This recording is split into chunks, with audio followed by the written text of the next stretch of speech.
नमस्कार. आरोग्यशाहीमध्ये मी वैद्य भाग्यश्री आणि मी वैद्य नमिता आपलं स्वागत करतो. आरोग्यशाहीचा तसाच तो आहाराचाही. ऋतूनुरूप आहार हे आयुर्वेदाचं वैशिष्ट्य होय. विशेषतः पावसाळ्यासारख्या आरोग्याच्या दृष्टीने अवघड समजल्या जाणाऱ्या ऋतूत तर काय खावं काय खाऊ नये हे माहिती असायलाच हवं. पावसाळ्यामध्ये वातदोषाचा प्रकोप होत असतो. पित्तदोष साठण्यास सुरुवात झालेली असते. त्यामुळे पावसाळ्यामध्ये मधुर, आंबट आणि खारट चवीचं अन्न खाणं योग्य असतं. मधुर रस वात शमवतो, पित्त कमी करतो आणि ताकदसुद्धा वाढवतो. चरक संहितेत पावसाळ्यात मध खाण्यास सांगितलेलं आहे. मध मधुर असतोच, शिवाय पचायलाही सोपा असतो. मधात अतिरिक्त क्लेदाचं म्हणजे शरीरातील अनावश्यक ओलाव्याचं पचन करण्याचीही क्षमता असते. या दृष्टीने पावसाळ्यात योग्य प्रमाणात मध खाणं चांगलं असतं. सकाळी उठल्यावर कपभर पाण्यात चमचाभर मध मिसळून घेणं किंवा भाकरी पोळीसह मध खाणं शक्य असतं.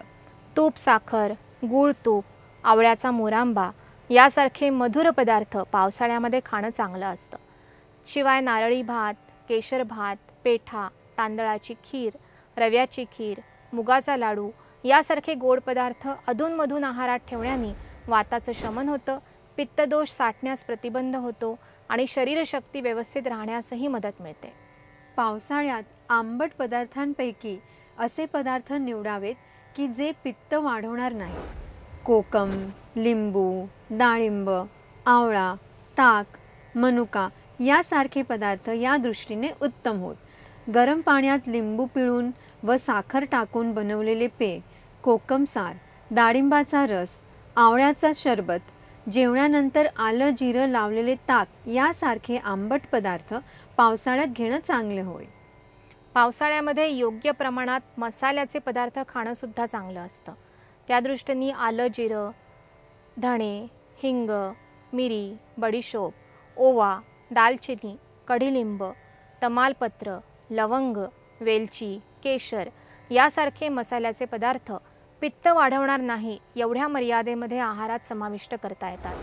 पावसाळ्यामध्ये कुळथाचं सूप वा कुळथाचं पिठलं खाणंही चांगलं असतं, कारण कुळीत उष्ण असतात पण पचायला हलके असतात. बाजरी उष्ण असल्यामुळे बाजरीची किंवा ज्वारी बाजरीची मिश्र भाकरी पावसाळ्यात योग्य असते. गाजर, परवर, करटोली, शेवग्याच्या शेंगा वगैरे भाज्या पावसाळ्यात खाण्यास योग्य असतात.